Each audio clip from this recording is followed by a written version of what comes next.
Good morning to मेरे प्यारे विद्यार्थियों। तो हम एक्सरसाइज मैंने आपकी ट्रायंगल्स चैप्टर 7 है स्टार्ट कर दिया है। उसमें एक क्वेश्चन बताया था, तो अब आगे अगला क्वेश्चन समझिए मेरे प्यारे विद्यार्थियों। देखिए, तो हमारा क्वेश्चन है अगला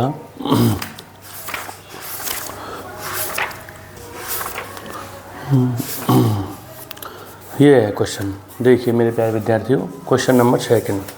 अच्छी तरीके से सारे क्वेश्चनों को समझिए। कॉपी लेकर के आप बैठोगे, समझोगे तो सारी चीज़ें समझ में आएंगी, कुछ भी ऐसा नहीं बचेगा जो आपकी समझ में ना आए। तो देखिए मेरे प्यारे विद्यार्थियों, क्वेश्चन नंबर 2 और एक्सरसाइज चल रही है हमारी 7.1। एक्सरसाइज है हमारी 7.1। तो क्वेश्चन का फिगर कुछ इस तरह से बना हुआ है।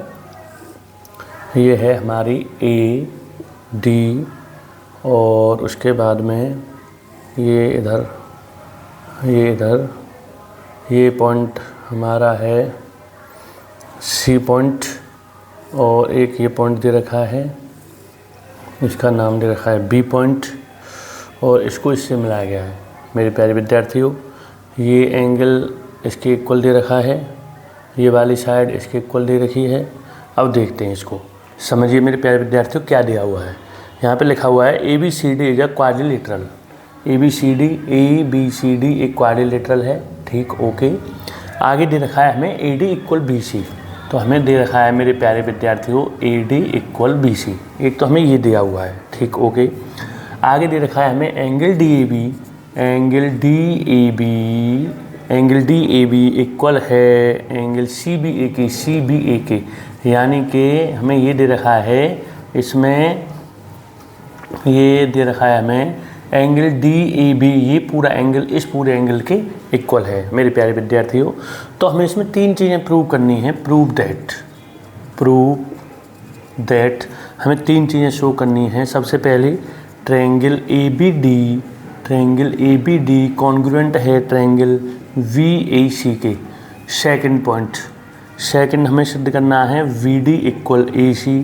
थर्ड पॉइंट हमें प्रूव करना है angle A B D equal angle B A C. तो देखिए मेरे प्यारे विद्यार्थियों, इस क्वेश्चन को अच्छी तरीके से समझिए, बहुत ही अच्छी तरीके से।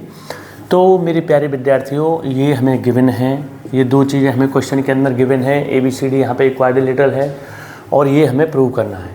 तो हम क्वेश्चन में इनमें से आपको लगे कि जैसे दोनों ट्रायंगल कॉन्ग्रुएंट हैं, तो मैं इन ट्रायंगल्स को थोड़ा अलग निकालता हूँ। देखिए किस तरह से निकालता हूँ। जैसे कि ये इस तरह से मैं थोड़ा इसको ट्रायंगल को, इसका फिगर ये इस तरह से बना हुआ है, तो मैं इसको मेरे प्यारे विद्यार्थियों ऐसे और ये ऐसे, ये इस तरह से, तो ये यहाँ पर ए पॉइंट, यहाँ पर बी पॉइंट, यहाँ पर डी पॉइंट, तो एक तो ये हो गया। अब उसके बाद में इस फिगर को अलग निकालते हैं। तो ये तो साइड इसी प्रकार है, यहाँ पे ये इस तरह से आ रही है और ये इस तरह से, तो ये है यहाँ पे ए बी और ये हो गया हमारा सी पॉइंट। अब इसमें हमें गिवन है ए डी इक्वल हमें गिवन है, ए डी जो साइड है हमारी वो किसके इक्वल है, बी सी के इक्वल है।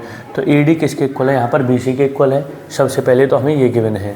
अब देखिए इसमें ए बी जो साइड है ये कॉमन साइड हो गई। ए बी डी ट्रायंगल का नाम पढ़ेंगे हम तब भी ए बी साइड आ रही है, और ए बी सी ट्रायंगल का नाम बोलूँगा मैं तब भी ए बी साइड आ रही है। तो ए बी यहाँ पर हमारी ओवेनिस्ट साइड हो गई। उसके बाद में एंगल डी ए बी ये वाला एंगल ये इसके इक्वल है। यहाँ पे देखिए एंगल डी ए बी ये एंगल इक्वल है किसके, सी बी ए के, ये एंगल इसके इक्वल हो गया मेरे प्यारे विद्यार्थियों। तो अब यहाँ पे आप ये कह सकते हो, यहाँ पर ए डी जो है, जो साइड है ये किसके इक्वल है, बी सी के। तो ये तो हमें गिवन है, ये क्या है हमें गिवन, मेरे प्यारे विद्यार्थी ये गिवन है। उसके बाद में A B equal A B ये कॉमन साइड हो गई। A B equal A B ये क्या हो गई हमारे पास, कॉमन साइड। ये हमें रीजन हर क्वेश्चन में देना पड़ेगा कि ये कहाँ से चीज़ें आई हैं निकल के जो है, तो ये हमें हर क्वेश्चन में देना पड़ेगा। तो ये कॉमन साइड हो गई, दोनों की ओवेनिस्ट भुजा हो गई। इस ट्रायंगल की भी ए बी साइड है और इस ट्रायंगल की भी ए बी साइड है मेरे प्यारे विद्यार्थियों।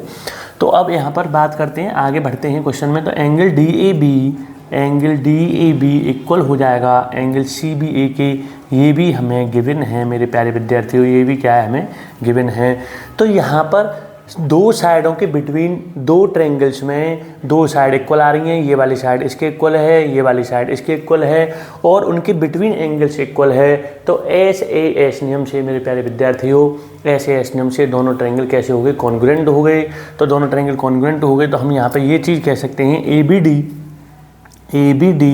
ट्रायंगल ABD जो है ABD कॉन्ग्रुएंट है ट्रायंगल इसके BAC के।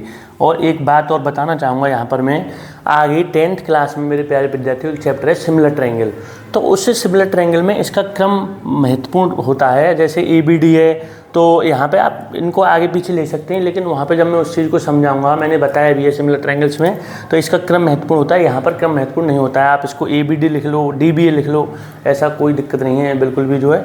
तो इस तरह से हमारा निकल के आ गया ABD जो है वो किसके कॉन्ग्रुएंट है, BAC के। वो किसके, यहाँ पे कोई ऐसा क्रम महत्वपूर्ण नहीं है। इसको आगे पीछे CAB लिख सकते हो, ABC लिख सकते हो, इसको DBA लिख सकते हो, BAD लिख सकते हो, कैसे भी लिख सकते हो आप। तो ये चीज़ निकल के आ गई, यही हमें प्रूव करनी थी। पहली वाली बात हमारी प्रूव हो गई मेरे प्यारे विद्यार्थियों। यहाँ पे हाँ एक चीज़ और लिख दे रहे हैं, ये बात कहाँ से निकल के आई, SAS नियम से, side angle side SAS rule से, फ्रॉम SAS रूल कह सकते हैं हम, फ्रॉम SAS रूल से ये चीज़ निकल के आ गई, यही हमें प्रूव करनी थी। क्योंकि दो ट्रायंगल्स में दो साइडों के बीच में एक एंगल इक्वल है, तो SAS नियम से दोनों ट्रायंगल कैसे हो गए, कॉन्ग्रुएंट हो गए मेरे प्यारे विद्यार्थियों। अब अगले पॉइंटों की तरफ बढ़ते हैं। तो मैंने कल आपको ये बात बताई थी कि जब हमने दो ट्रायंगल कॉन्ग्रुएंट प्रूव कर दिए तो उसके बचे हुए साइड्स और बचे हुए एंगल्स को हम इक्वल कर सकते हैं, और पीछे हम उसको कह सकते हैं बाई CPCT से या फ्रॉम CPCT से वो आपस में इक्वल हैं। क्योंकि बाद में जो corresponding part of congruent triangle, इसका मतलब होता है CPCT का, तो जो उसके बाद में जो संगत भुजा है उसकी जो करस्पॉन्डिंग साइड है या करस्पॉन्डिंग एंगल है वो आपस में इक्वल होते हैं। तो देखिए मेरे प्यारे विद्यार्थियों, तो अब हम कह सकते हैं ये साइड हमें पहले से इक्वल दे रखी थी, ये हमें इसके इक्वल दे रखी, तो बची कौन सी साइड, ये, तो BD को हम AC के इक्वल कह सकते हैं। ये हमारी फर्स्ट वाली बात प्रूव हो गई। अब यहाँ पे BD को हम इक्वल कह सकते हैं किसके, AC के, VD को इक्वल कह सकते हैं AC के, ये यहाँ पे हम कह देंगे YCPCT। अब उसके बाद में जो तीसरा पॉइंट है मेरे प्यारे विद्यार्थियों, तीसरे पॉइंट में हमें ये प्रूव करना है। तो ये प्रूव करना है तो हमारे पास दो एंगल हैं यहाँ पर, तो यहाँ पर दो एंगल बचे हुए हैं जो आपस में इक्वल होने हैं। तो देखिए अब यहाँ पे ABD जो एंगल है ये हमें लाना है BAC के इक्वल लाना है। अब हम इसको इस तरह से इसमें फंसाएंगे, इस तरह से इसमें हम रखेंगे इसे इसमें, तो हम अपने आप यहाँ पे पता कर सकते हो कि अब देखिए आप, जैसे ये साइड तो इसके ऊपर आनी चाहिए, ये इसके ऊपर आनी चाहिए जो है, तो मैं इसको किस तरह से, इसको ऐसे इस तरह से पलट के लूँगा जो है, हाँ ये साइड इस पर आनी चाहिए, ये साइड इस पर आनी चाहिए, तो ये तो ऊपर जा रही है और ये नीचे आ रही है, तो ये वाला एंगल इसके इक्वल निकल के आ रहा है। भाई हम इस तरह से, जैसे इस B पॉइंट को यहाँ पे वो करेंगे मर्ज, इसमें इस साइड को इसमें रखना चाहूँगा इसके ऊपर, और इसको इस वाली साइड को इसके ऊपर, तो ऐसे करेंगे हम जब, तो ये जो एंगल है, ये एंगल जो है, ये वाला एंगल जो है ये इस पे आ रहा है, ये वाला एंगल इस पे आ रहा है, तो ये एंगल इसके इक्वल हो जाएगा, ये एंगल इसके इक्वल हो जाएगा। तो इस एंगल का नाम हो गया हमारे पास ABD और इस एंगल का नाम हो गया BAC। आप इसको प्रैक्टिकली आप कर सकते हैं, कॉपी पे फिगर बनाइए बाकायदा और उसको कैंची से काट करके उसको उसके ऊपर रखिए, तो आपको सारी चीज़ें पता चल जाएगी। एक क्वेश्चन में आप इस प्रैक्टिकल को कर सकते हो, तो आपको सारी चीज़ पता चल जाएगी कि ये एंगल इसके इक्वल आ रहा है और ये एंगल इस पर जा रहा है। तो जब हम इसको इसके ऊपर रखेंगे तो ये एंगल इस पर आएगा और ये एंगल इस पर आएगा, इसको आप प्रैक्टिकली देख सकते हो। तो हम यहाँ से कह सकते हैं कि एंगल ABD जो है, एंगल ABD इक्वल हो जाएगा ABD, ये वाला एंगल जो है इक्वल होगा इसके एंगल BAC के, एंगल VAC के, ये भी किससे आ गया YCPCT। इसका मतलब मैं कल बता चुका था, corresponding part of congruent triangle, corresponding part of सर्वांगसम त्रिभुजों के संगत भाग आपस में इक्वल होते हैं, इनको हम इस तरह से कह सकते हैं। तो मेरे प्यारे विद्यार्थियों, अभी शुरुआत है, इसमें थोड़ा सा आप समझिए, तब मैं थोड़ा स्पीड पकड़ूंगा। तो आप इसी क्वेश्चन को, मैं एक क्वेश्चन को आपको समझा रहा हूँ, अपना इसको अच्छी तरह से कंठस्थ कर लें, एक बार मेरी वीडियो में से देख के समझ के करें, एक बार फिर बिना देखे निकालें। तो मेरे प्यारे विद्यार्थियों, आज के लिए धन्यवाद, थैंक यू।